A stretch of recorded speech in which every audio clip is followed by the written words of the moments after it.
Bom dia, pessoal. Eu sou o jornalista Naná. Deem o like, ative o sininho, inscrevam-se. Além do desmonte das leis do trabalho, a avalanche neoliberal também foca sua ação nas privatizações.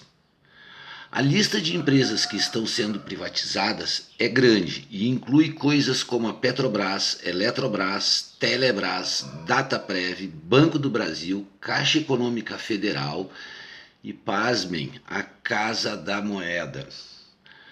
Entre outras, mais de 20 empresas estatais. O objetivo do capital internacional é se apropriar do patrimônio público construído especialmente nas décadas do keynesianismo, ou seja, no período em que era preciso dar respostas ao socialismo, fortalecendo o Estado e o reconhecendo como impulsionador da economia e reconhecendo também os direitos dos trabalhadores nas relações de trabalho. No caso do Brasil, esta política ganhou novo impulso com os governos do PT. Neste período, a Petrobras se afirmou como uma das maiores companhias petrolíferas do mundo, em particular com a descoberta do pré-sal. Também a Caixa Econômica Federal cumpriu papel fundamental no financiamento imobiliário e industrial e o Banco do Brasil na agricultura, só para ficar nos exemplos mais óbvios. Evidente que é bom lembrar que Lula privatizou algumas empresas, sinalizando ao mercado um certo liberalismo. Lula privatizou estradas, Dilma o pré-sal. O argumento do PT era eficiência, o que não é muito diferente do argumento dos liberais. O discurso privacionista alega que a corrupção e a burocracia estatal retiram eficiência destas empresas, como se o setor privado não fosse corrupto e travado por disputas políticas internas. O cinismo do discurso das classes dominantes é que são elas que administram o Estado. São elas que compram os políticos, elegem testas de ferro e formam maioria nas casas legislativas, bem como ocupam a maioria dos cargos executivos. E são eles quem nomeiam os administradores das empresas estatais.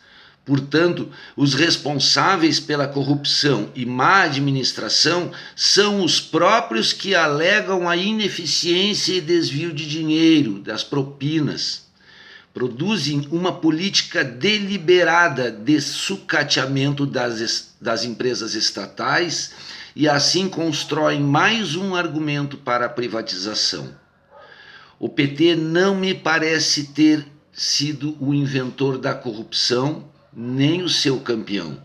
O PT apenas se rendeu ao método do toma lá da cá da política burguesa.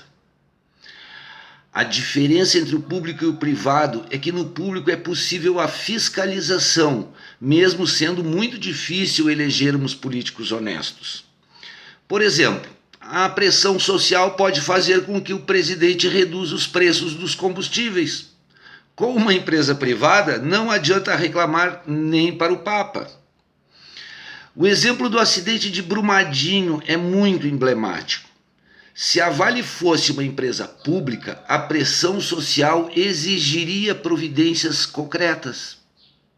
O privado não permite a quebra de sigilo bancário ou fiscal e jamais a sociedade fica sabendo o que acontece atrás das paredes destas empresas.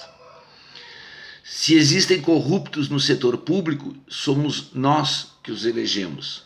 E eles são maioria e controlam o Estado desde sempre. O PP, o ex-partido de Bolsonaro, ocupou ministérios e administração de empresas estatais durante o governo Lula e Dilma. Inclusive foram citados no mensalão, ou seja, recebiam propina e cargos em troca de apoio político. A base de apoio do governo Bolsonaro no Congresso é hoje a mesma do PT, os partidos de direita, em particular o PMDB e o PP. Já que as bancadas do PSL e PT se anulam entre si, os que decidem o jogo continuam sendo os mesmos de sempre. Bom dia.